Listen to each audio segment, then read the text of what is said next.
Hi, Gaye DeRusso with Majestic Rider. So today I'm going to talk to you about different types of walking horses. I bet you didn't know there's lots of different types of walking horses. They're bred differently for the job they're supposed to do. Ones that are bred for the show ring, and they're bred to wear those big packages or stacks on their feet. A lot of times those horses are very lanky. They kind of look funny in the back end because they reach up so far. Some of them reach up 4 feet over their front foot. That's a lot of overreach. And they're usually bred to be on the pacey side, so when they put those stacks or those packages on their feet, then it looks like they're doing a running walk instead of a pace. If you put those stacks on a trotty horse, it's just going to make them trot more. So those horses with those lanky back ends that have tons of overreach and then they really reach out with their front feet and they're pacey, again, they're bred for the show ring. So if you take those stacks off and you shorten their feet up and then you ride them on trail, the things you might notice or the issues you might have with them is, one, they're very lanky. So you really gotta have collection when you ride them and hold them together. Otherwise they can get very trippy, and some of them lose their back end because they're not used to doing hills, and their stifles are so loose so they can reach way up there. So you really got to build up their muscles around their stifle so their back end doesn't keep giving out. Those horses, if you're going to ride steep terrain, it's very difficult because they're usually not as sure-footed. They weren't bred for the trail. They were bred for the show ring where it's just flat footing.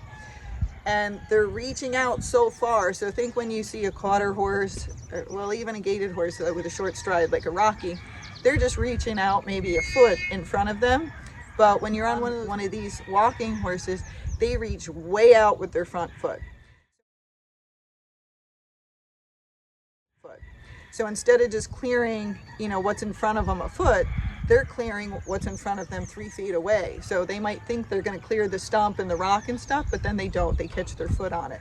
And then when they reach up with their back end, it's also difficult because they're reaching so far over so many things, so it's much easier for them to catch their feet. Now, not all the horses will have these issues, but you want to know that going in, that if you rescue one of these horses or that's what you bought, it might not be the best on steep terrain. Those horses also really slide their feet forward if you watch in the videos of them showing, and so that can give you problems when you're in mud or when you're on granite or something slippery, because instead of picking its foot up and putting it down, it's sliding it, and it's sliding it really far. So again, you might tend to slide more, and you really got to ride the horse to help it to get through those things. Okay, so that's the big lanky walking horses that are on the PC side. Then you have other horses that are in the show ring, but they're not shown with those stacks. They might have a little bit of a heavy shoe on, like a flat shod horse. But they're usually not as pacey because they're not going to have as much weight on their leg. And these horses will still have overreach, but they won't have that extreme overreach. So they usually don't look as lanky. They're not kind of as wobbly. You can ride them with some collection, but it usually doesn't have to be as much, and they stay straighter. Now, some of these horses will just gait when they're loose, some will pace, and some will be on the trotty side, even though, they're in the show ring and they have a little bit heavier shoe. But those horses usually do much better on the trail than the ones I previously described. Because again, their stride's not as big, it's easier to collect them up. They're usually a little bit more sure-footed because they're not reaching out as far as those other horses, because they were bred and picked a little bit differently than the horses that wear the packages. Now, there's still other walking horses that were just bred for the trail, and those horses usually look more normal. They're still kind of lanky, and they'll look different than the Rockies or the Foxtrotters, but they won't have that extreme overreach. They might overreach some, like either reaching into the front hoof print, that's called capping, and it might have, or it might reach a foot or two over that front hoof print. Those horses, they're bred for the trail, so they're usually going to do better on the trail. They're going to be more sure-footed. They'll probably pick their feet up a little bit higher. They might just gait, or they might be a little bit more on the trotty side. The one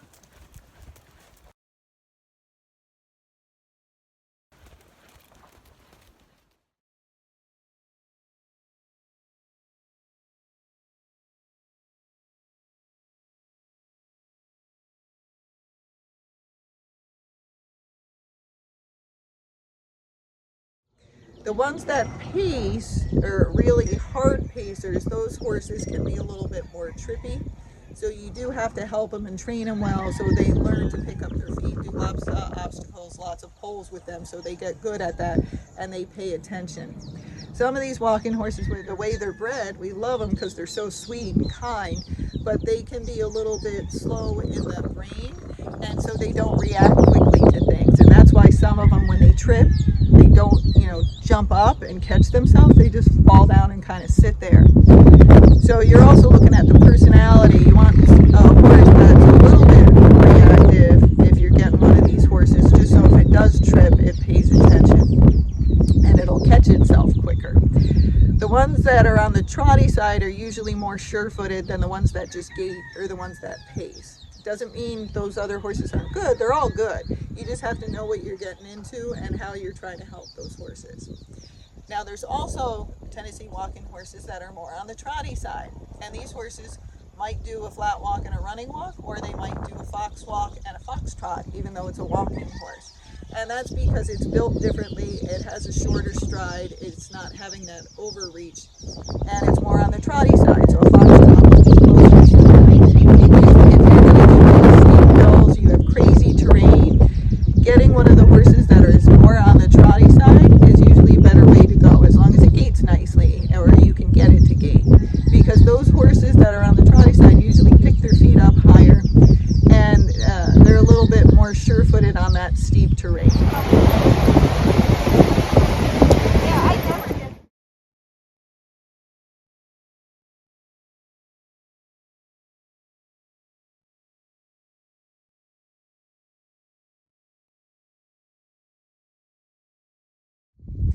Lots of people don't think of it, but when a horse is on the trotty side, even though it's doing a flat walk, as it's going, if it does trip, it's more on a diagonal, so as it trips, it's much easier for them to put that other front foot out.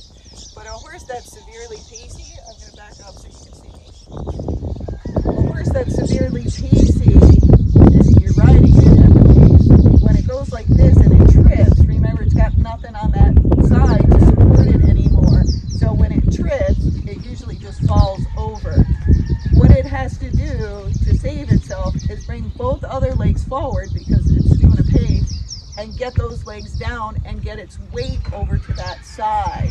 So think about it again. If you're like this and I pushed you over, you would just fall, okay? And so again, you could catch yourself somewhat, but when you have someone on your back, it's much harder. Now, if you were like this, if you were more on the diagonal, that's these two legs, okay?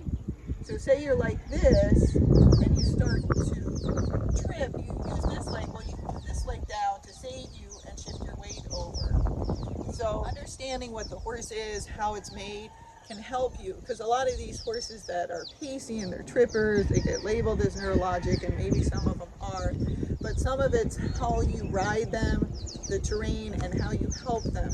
Those horses with those really big back ends that really have that overreach and a lot of front end reach and are on the pacey side, you really got to ride them. And if you really ride them, some of them are fantastic.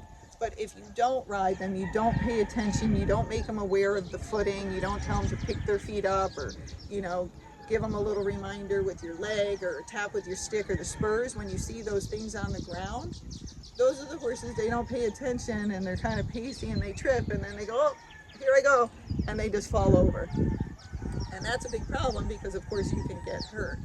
So when you're looking at these horses, be aware of what you're buying, be aware of the terrain that you're going to ride it on, and be aware of yourself as a rider, how much you're really going to ride. If you're going to be more of a passenger, don't get one of those horses that I mentioned in the beginning, because that's a disaster. And then those horses usually get put down because they're tripping all over the place. So you want to be aware of all those things so you can pick the right horse for you. I had a lady, she was very nice. She contacted me from Canada, and she sent me a video of this horse out in her pasture, which was straight up and down like that. And she said, I bought this very nice walking horse. He has lovely gaits, blah, blah, blah. She said, but look, he's sliding down all the hills. He doesn't look like he can handle the hills, and her terrain that she was going to ride on was really steep. And she said, how do I help him? I said, he was showbred, wasn't he? And she said, yeah, how do you know? And I said, because I've done this so many years, I can just tell from looking. I said, contact the seller, see if they'll take the horse back. And she said, what? And I said, if that's the terrain you have to ride on, that's going to make it extremely difficult for that horse because he has such a big stride. You need something with a shorter stride and something a little bit more on the trotty side to handle your trail safely and to keep you safe. It might not be as smooth because some of those basic horses are quite smooth when you get them to gait well.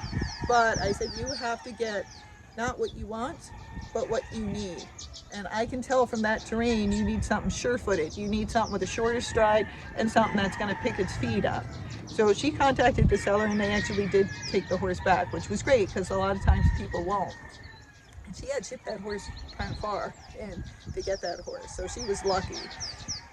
But see, she didn't know that ahead of time. She didn't know that horses with that big, huge stride can't handle super steep hills or climbing over lots of things. You have to pick the horse that's right for the job that you have. And even though you might have a horse that's super pretty, people don't think, and they get those horses and then they expect them to do something that they can't. Now, if none of this makes sense to you, I want you to think of this. You're gonna go driving your vehicle off-road, lots of bumps, ditches, in and out of things. And so would you take your Honda Civic out there and try to do it? Now you could, but you wouldn't make it very far. You're either going to get stuck on a rock, you got two-wheel drive, so if you get stuck in the mud, you're not going to get out. Or do you buy a Jeep or a truck and you get something with four-wheel drive? Then you won't get stuck, or hopefully you won't get stuck. But then you can get yourself out of issues. It has the instruments to get you out of there. So it has the ability to get you out of there because that's what it was made for. So it's the same with these horses. Some are bred for something specific, and that's what you should get for what you're going to ride. So if you're going to show horses, you know, you can get those show horses. You don't want a trail horse with a shorter stride. But if you want a trail horse and you take one of those big show horses, just know what you're getting into and how to help it and what terrain you can ride it on. They're all great horses, but again, get the horse that's going to work for your purpose and get the horse you need, not the horse that you want.